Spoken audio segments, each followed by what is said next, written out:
Guys, जिस अस्पताल के बारे में मैं आज बात करने वाला हूँ, मैं ऑफकोर्स उसका नाम तो नहीं लेने वाला हूँ, लेकिन मैं आपको ये जरूर बता सकता हूँ कि वो भोपाल के कौसीपुरा इलाके में है। जो लोग शायद से अभी कौसीपुरा इलाके या फिर भोपाल में रहते हैं, उनको तो अब तक पता चल ही गया होगा कि मैं किस अस्पताल के बारे में बात कर रहा हूँ। एंड गाइस, उन लोगों को ये भी पता चल गया होगा कि इस अस्पताल का काला राज क्या है।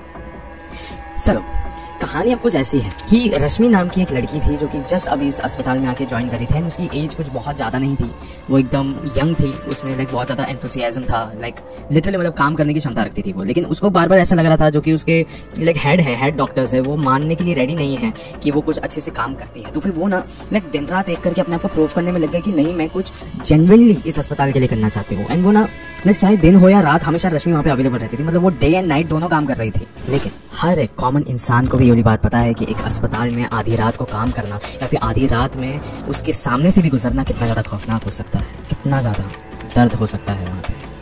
क्योंकि दर्द देने वाला वहाँ पे इंसान नहीं होगा, कोई और होगा। अभी एक बार की बात है, जब रश्मि ऐसे ही आधी रात में वहाँ पे काम कर रही थी, जस्ट बैठी हुई थी, बस कोई पेशेंट्स तो नहीं थे वहाँ पे, तो एक औरत ने उस हॉस्पिटल के दरवाजे के अंदर कदम रखा।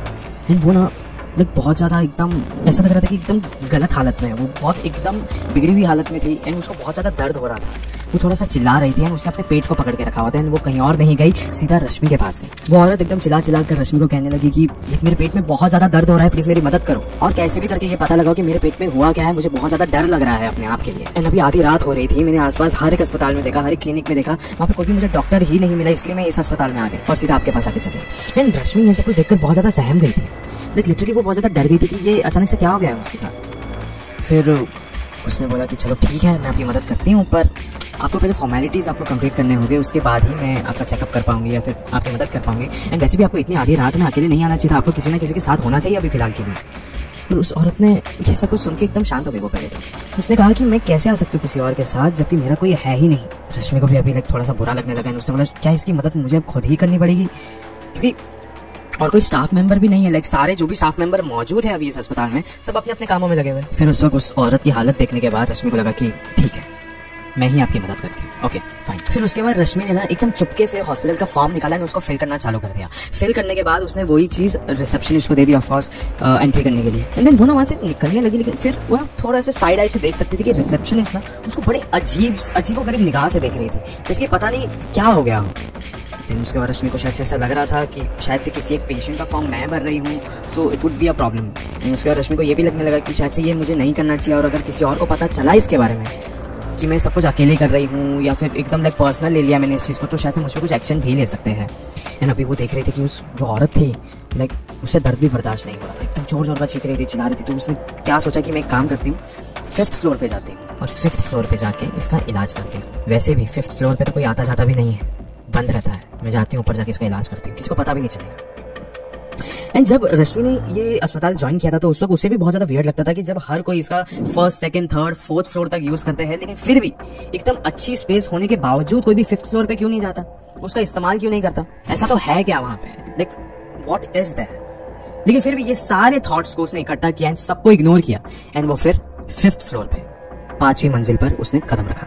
जैसे ही वो दोनों वहां पे पहुंचे, तो रश्मि ना बहुत ज्यादा शॉक हो गई थी देख के कि जिस जगह को इस्तेमाल नहीं किया जाता वो इतना ज्यादा साफ सुथरा है, साफ बेड है, मेडिकल इक्विपमेंट्स है लिटरली, एंड जो भी टूल्स एंड चीज़ों की हमको ज़रूरत है एक मेडिकल फैसिलिटी में, वो सब चीज़ें यहाँ पे अवेलेबल है, फिर भी यहाँ पे कोई इस्तेमाल नहीं करता। वो जो औरत थी उसको भी बहुत ज़्यादा दर्द होने लग रहा था। एंड वो किसी एक बेड पे जाके एकदम लेट गई थी। उसने बोला कि प्लीज़ जो भी है यार, मेरे पेट में मुझे समझ में नहीं आ रहा है कि क्या है ये, प्लीज़ जरा इसका इलाज करो। फिर रश्मि भी जल्दी जल्दी लाइक आसपास में जो उसको इक्विपमेंट्स की जरूरत थी वो सब कुछ ढूंढने लग गई थी। लेकिन पर्टिकुलरली उसको जिस इक्विपमेंट की जरूरत थी वो उसे मिल नहीं रहा था, वो भी दूसरे कमरों में जाके ढूंढने लगा।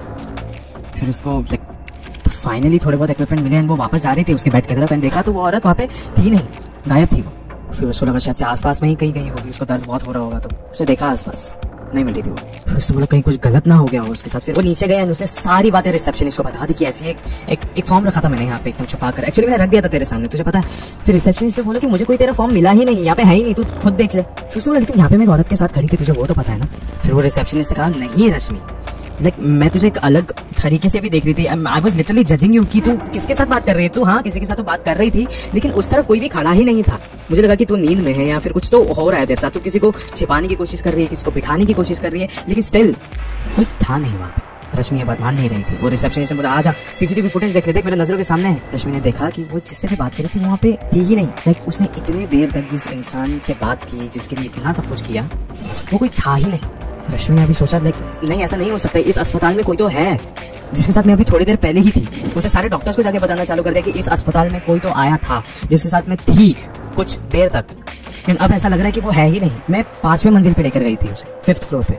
फिर उसमें से एक डॉक्टर ने कहा कि रश्मि ऐसा हो ही नहीं सकता, आज से 20 साल पहले 5th फ्लोर के सारे दरवाजों को हमने बंद कर दिया था, लॉक लगा दिया था। तुम बात क्या कर रहे हो, हमें बिल्कुल भी समझ नहीं आ रहा है। उन डॉक्टर्स ने कहा कि ऐसा कहा जाता है कि 5वीं मंजिल पर जब लाइक वर्किंग हुआ करता था, हर एक चीज परफेक्टली चल रहा था, फिर भी वहाँ पे ऐसा बताया जाता था कि यहाँ पे जो भी पेशेंट जाता है वो मरता ही मरता है। बहुत मौतें होने लग गई थी। जो पेशेंट्स के जो फैमिली मेम्बर्स थे उन्होंने भी ये वाली बात कंप्लेन करनी चालू कर दी थी कि हम जब भी यहाँ पे आते हैं या फिर अपने पेशेंट्स के लिए यहाँ पे बाहर रुकते हैं तो चीखने चिल्लाने की आवाज़ आती है, जबकि हर कोई सो रहा होता है। हमको ऐसा कभी कभार दिखता है कि कोई तो पेशेंट है जो कि चल रहा है यहाँ पे, लेकिन वो भी किसी भी हालत से जिंदा नहीं दिखता है पर मुर्दा जरूर दिखता है। हर कोई कहता है, हर कोई जब भी कोई पेशेंट भी जाता है उसके मौत के 1-2 दिन पहले वो हमें आगाह कर देता है कि यहाँ पे कुछ तो गलत है, लेकिन जो भी है वो हमें मारने की जरूर कोशिश कर रहा है। आगाह किया जाता है 2 दिन पहले और 2 दिन बाद उस पेशेंट की मौत हो जाती है। उसके बाद रश्मि ये सब कुछ सुन के बहुत ज़्यादा सुन पड़ गई थी। एंड डॉक्टर्स ने भी कहा था कि ये वाली बात एकदम सच है, इसलिए तो उस जगह को हमने सील किया था। एंड पहले ही वक्त हम लोग सबको बता दिया करते कि वो बिल्कुल भी वर्किंग नहीं है, वहाँ पे जाके कोई मतलब नहीं है। फिर भी रश्मि को ऐसा लग रहा था कि ऊपर अभी भी वो औरत है, जाके देखना चाहिए। उसने सारे डॉक्टर्स को कन्विंस किया कि प्लीज ऊपर चल के एक बार देखते हैं हम लोग। सारे डॉक्टर्स ने एक घेरा बनाया एंड वो सब लोग ऊपर गए 5th फ्लोर में। हर जगह पे बिस्तर बिखरे हुए, जो मेडिकल इक्विपमेंट्स थे वो इधर उधर गिरे हुए थे, सब खराब था वहाँ पे। ऐसा लग रहा था एकदम स्टोर रूम टाइप बना हुआ है, वो अंधेरा था एकदम। एंड वहाँ पे वो औरत भी नहीं थी।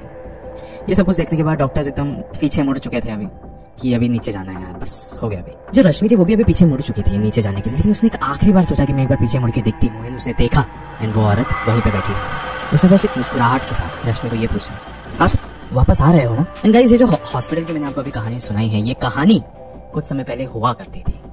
अभी तो वहाँ का जो पेशेंट है, वहाँ के जो डॉक्टर्स होते हैं, हर किसी को पता ही है कि यहाँ के 5वें मंजिल पे नहीं जाना है, क्योंकि यहाँ पे आत्माओं का बसेरा है। वहाँ पे जाएंगे तो हमें सिर्फ बदले में मौत ही मिलेगी। तो इसलिए गाइस एक और एक बात कहा जाता है कि अगर आप इन भूत प्रेतों की दुनिया में दाखिल नहीं हुए हो तो आप ठीक हो, लेकिन अगर आप दाखिल हो जाओगे तो गाइस ये आपको थोड़ी बहुत तो तकलीफ देंगे, और वो थोड़ी बहुत तकलीफ भी गाइस आप झेल नहीं पाओगे। एंड इसलिए गाइस आज इस वीडियो के अंत में मैं आपसे ये भी कहना चाहूँगा कि इन सब चीज़ों से चौकन्ने रहिए। जो अस्पताल होते हैं वो दिन में एक बार के लिए अच्छे लगते हो, लेकिन आधी रात में वो कब्रिस्तान से कम नहीं होते, क्योंकि वहाँ पे इंसानों के अलावा कुछ और भी चीज़ें होती है जो वहाँ पे भटकती है, जो कि इंसान नहीं है।